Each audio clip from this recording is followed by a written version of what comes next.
BJP के राष्ट्रीय महासचिव कैलाश विजयवर्गीय ने अपने निवास पर पत्रकार वार्ता रखी, जिसमें उन्होंने देश और प्रदेश से जुड़े अनेक मुद्दों पर पत्रकारों से चर्चा की। इस दौरान उन्होंने कहा कि देश में जिस तरह से कोरोना महामारी चल रही है, उसमें सभी को साथ में गंभीरता से सरकार के साथ खड़े होकर जनता के दुख दर्द को मिटाने में सहयोग करना चाहिए।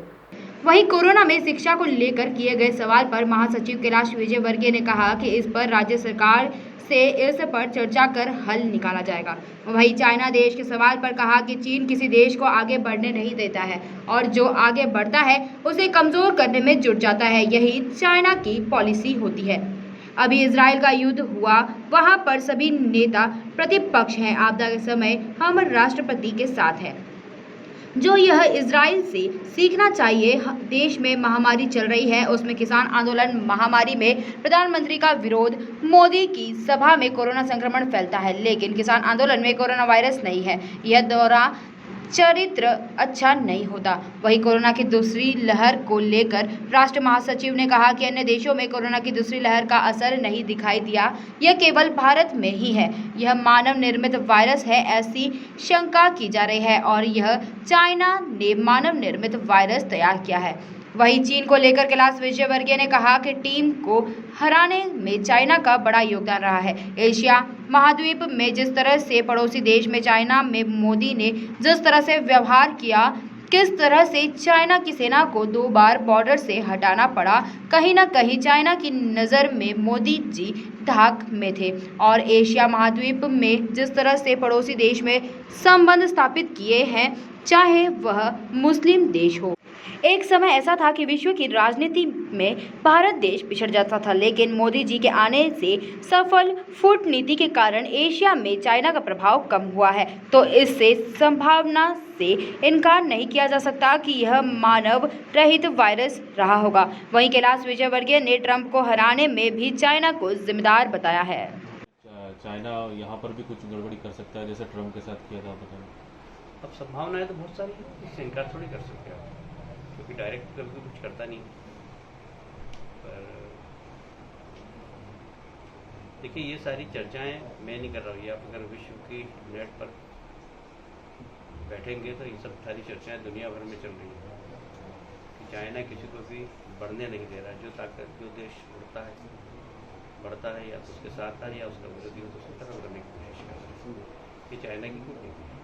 आपको क्या लगता है, जैसे आपने कहा कि जैविक वार हो सकता है, तो अब क्या हमारे देश उसे डिफेंस करने के लिए उसकी तैयारियों की ओर अग्रसर हो रही है? हमारी सरकारें संगठन के लेवल पर क्या प्रयास की जाए? देखिए, मैं इस बारे में अभी कोई कहने के लिए अधिकृत नहीं हूँ। मैंने तो जो पढ़ा है वो आपको बताया। और निश्चित रूप से यदि इसकी संभावना सरकार देख रही है तो तैयार कर दी जाएगी। पहली लहर में मोदी, मेरा ऐसा मानना है कि जिस तरीके से सेकंड लहर को भी मोदी जी ने कंट्रोल किया है और सारे मुख्यमंत्री चर्चा की, जो उपलब्ध संसाधन है उसका अधिकतम उपयोग किया है, उसमें मैं मानता हूँ कि बहुत अच्छा मैनेजमेंट है। ये बात दूसरी है कि एक कॉर्पोरेट इमेज इस प्रकार की नहीं बन पाई कि पहली में काफ़ी अच्छा होता, दूसरी में नहीं हो पाया। क्योंकि दूसरी में भी मेरा मानना है कि सरकार ने बहुत अच्छा किया। क्या वजह है कि विपक्ष साथ नजर नहीं आया? इस महामारी के दौर में लगातार हमले किए जा रहे हैं। गैर जवाबदार विपक्ष। अभी इजराइल का युद्ध हुआ फिलिस्तीन से। इजराइल में अभी भी राजनीतिक अस्थिरता, और वहाँ के राष्ट्रपति के निर्णय को विपक्ष के नेता ने कहा कि मैं राष्ट्रपति जी के साथ हूँ, इजराइल की तरफ जो भी आँख उठाएगा हम उसके खिलाफ, पूरा देश है। ये इजराइल से सीखना चाहिए। इसी समय में जब महामारी फैल रही है, आप एक तरफ मोदी जी ने सभा की, सिंहस्थ का विरोध कर रहे, दूसरी तरफ किसान आंदोलन में उनके साथ बैठे। दोहरा चरित्र नहीं विपक्ष का। मोदी जी सभा करें तो कोरोना दिखता है, किसान आंदोलन करें तो कोरोना नहीं दिखता। उसका समर्थन में आज काले झंडे लेके बैठे तो कोरोना नहीं है। ये दोहरा चरित्र विपक्ष है, गैर जवाबदार विपक्ष है। मध्य प्रदेश की राजनीति में बात करके हाथ मिले हुए। अब इसके ऊपर तो आप लोग एनालिसिस करिए। मेरा ऐसा कहना है कि जिस वक्त प्रदेश में या देश में कोरोना जैसे महामारी है, उस वक्त कम से कम गंभीरता से सरकार के साथ खड़े होकर और जनता के दुख दर्द पहुँचना चाहिए। किसी ने मध्य प्रदेश में मुख्यमंत्री का आप गलत जगह पूछो। आप सही बता सकते हैं। कैलाश जी, स्वास्थ्य की बात तो हो गई है, शिक्षा को लेकर भी कई मध्यम वर्गीय परेशान है, उनकी फीस, बच्चों की फीस को लेकर। इसके लिए सरकार कोई नियम निकाल रही, क्योंकि कोविड काल में बच्चों की फीस तो उतनी लग रही है जितनी वो हर साल भरते एक बड़ी थे। समस्या किराया भी है उसमें। शिक्षा में तो हालत खराब हो रही है। शिक्षा का तो शायद किया है सरकार ने। नहीं ऐसा बोला जिनके माता पिता चले गए, पेरेंट्स की डेथ हो जाए तो उसमें माता डिक्लेरेशन नहीं आया पेरेंट्स की डेथ होने पे बच्चों का निःशुल्क एजुकेशन है।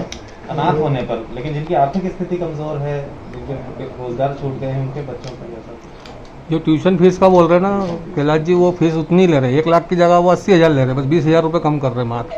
फीस तो उतनी ले रहे हैं। और ऑनलाइन भी बच्चों की जो फीस नहीं भर पाते पहली टर्न की, उसका ऑनलाइन भी बंद कर देते हैं। उससे बच्चों का कईयों का भविष्य बिगड़ रहा है।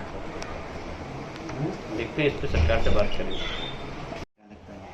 नहीं, प्रधानमंत्री जी ने पहले वहाँ के अधिकारियों के साथ भी बैठक की और जो आवश्यक सेंट्रल एजेंसीज थी उन सबको वहाँ पर लगा दिया है, चाहे वो सेंट्रल फोर्स हो, चाहे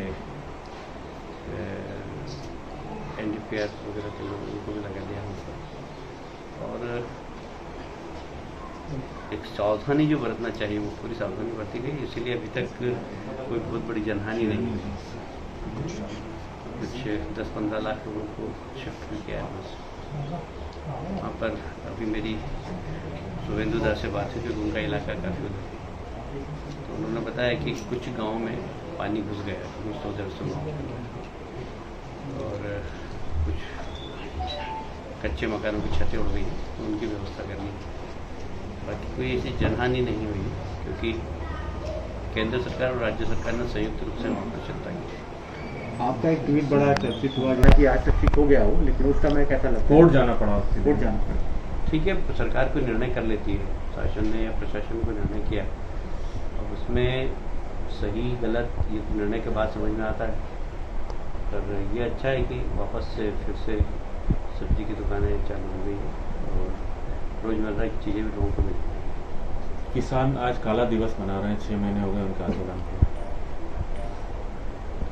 देखिए, किसान आंदोलन के साथ कितने किसान जुड़े हुए हैं हमने देख लिया है। मैं नहीं समझता कि देश का किसान उस किसान आंदोलन से ज़्यादा है। तो 1.5 साल हो गए, तो इसलिए मुझे नहीं लगता कि किसान आंदोलन का कोई किसानों पे कोई प्रभाव, ये भी पता लग गया उसमें किसान आंदोलन के साथ कौन कौन सी ताकतें लगी हुई हैं, विदेश की कौन सी ताकतें लगी हुई हैं, सब समझ में आ गया कि वास्तव में किसानों का आंदोलन है ही नहीं, ऐसा जनमानस में भी है। तो वो अपने देश के ही लोग, उनसे बातचीत करने के लिए फिर कोई प्रयास होगा क्या? कितनी बार बात हुई? बात मेरा ख्याल है कि 12 बार बात हुई, घंटों बात हुई। यदि उसके बाद भी अभी कृषि मंत्री जी ने कहा था कि अगर बात करना चाहें तो एक एजेंडा भेज दें, उस पर बात करेंगे। बात करने के लिए तैयार है सरकार। 1.5 साल हो गए, कोविड काल चल रहा है अभी कंटिन्यूसली। ये नहीं, ऐसा नहीं कह सकते। ये तो कोई घटना से एकदम कोई नेतृत्व की लोकप्रियता कम, मैं नहीं मानता इसको, क्योंकि इसमें भी मोदी जी ने जिस तरीके से ऑक्सीजन की व्यवस्था की सारी दुनिया के सामने जो भारत का चित्र गया, वो लोगों ने आगे बढ़कर, क्योंकि ऑक्सीजन एकदम तत्काल उत्पादन हो सके ऐसी चीज़ नहीं है, पर जिस तरीके से सारी दुनिया से मदद आई है भारत को, क्योंकि भारत ने भी मदद की। पिछली बार कोविड के दौरान क्लोरोक्विन टेबलेट सारी दुनिया को बांटी हमने। वैक्सीन भी हमारे पास जब सरप्लस हुआ तो हमने दिया है लोगों को। और दुनिया के लोगों ने भी हमारी मदद की, तो ये हमारी सफल कूटनीति का परिणाम था। ये तो अगर ऑक्सीजन की बहुत ज़्यादा कमी होती बहुत नुकसान होता, पर हमारे लिए, कम से कम इंदौर वासियों के लिए तो गर्व की बात है कि हमारे यहाँ ऑक्सीजन की कमी नहीं कुछ। सर, दूसरी लहर चल रही है, अनुमान है ये, दूसरी लहर का कोई ऐसा अनुमान नहीं था। दूसरी लहर यदि आप देखें तो एशिया में किसी भी देश में नहीं है, न बांग्लादेश में, न पाकिस्तान में, न श्रीलंका में है, न भूटान में है, कहीं पर भी नहीं। आप देखें चीन वायरस वार वाली बात, इंडिया का क्या कारण? एक शंका है कि सारी दुनिया में सोशल मीडिया में आप देखेंगे तो यह मानव निर्मित वायरस है ऐसा कहा जा रहा है और इसी शंका की जा रही है कि चाइना ने मानव निर्मित वायरस वार किया है। इसमें अमेरिका के साइंटिस्ट ने भी कल ही बता रहा था CNN न्यूज़ में कि अमेरिका के साइंटिस्ट ने भी कहा है कि ये हो सकता है कि चाइना का वायरस है और मानव निर्मित वायरस है। ये इंडिया से वॉर एक तरह की कही जाए कि उसने चाइना ने लगता है आपको जैविक हथियार के रूप में चाइना ने इस्तेमाल किया भारत के खिलाफ? सारी शंकाएं हैं, सारी दुनिया में बहस हो रही है उसके, क्योंकि चाइना से मोदी जी ने जिस तरीके का व्यवहार किया है, सीमा पे जिस तरीके से उनकी सेना को वापस लौटना पड़ा, चाइना जैसा देश जो कभी भी जहाँ घुसता है वहाँ से वापस नहीं होता है, पर हमारे यहाँ से 2 बार उनको वापस होना पड़ा। तो कहीं ना कहीं चाइना की नज़र में मोदी जी का खटका सफेद और एशिया महाद्वीप में जिस तरीके से मोदी जी ने अपनी कूटनीति के कारण पड़ोसी देशों से संबंध स्थापित किए, चाहे वो मुस्लिम देश हो, UAE हो, अफगानिस्तान है। ये तो एक समय था कि दुनिया की वर्ल्ड राजनीति के अंदर हम पाकिस्तान से पिछड़ जाते थे, क्योंकि इस्लामिक राष्ट्र सब एक हो जाते थे पाकिस्तान के समर्थन में। और मोदी जी की कूटनीति के कारण बहुत सारे इस्लामिक राष्ट्र जो आतंकवाद के विरोधी मोदी जी के साथ पाकिस्तान का उन्होंने विरोध किया। ये सफल कूटनीति के कारण एशिया में चाइना का प्रभाव कम हुआ तो मोदी जी खुटका तो है चाइना को, इसलिए संभावना हो सकती है। मैंने तो एक अमेरिका के अखबार में ये भी पढ़ा कि ट्रंप को हराने में चाइना की बड़ी महत्वपूर्ण भूमिका है और ट्रंप उनके लिए खटका था चाइना की, उन्होंने वहाँ पर डैमेज किया, ट्रंप को ज़बरदस्त डैमेज किया। मोदी दूसरे खुटका है, हो सकता है मोदी जी के लिए भी पूरी महाशक्तियाँ M4 जो इंजेक्शन है सर, उसकी कड़ी किल्लत हो रही है और मतलब जो मांग है उसके मुकाबले आपूर्ति नगण्य ही मानी जाएगी। इसके लिए क्या हो सकता है, सरकार क्या करेगी? कह रही है अभी PM ने एक बैठक बुलाई थी और उस पर यदि इम्पोर्ट हो सकता है तो इम्पोर्ट करने की व्यवस्था हो।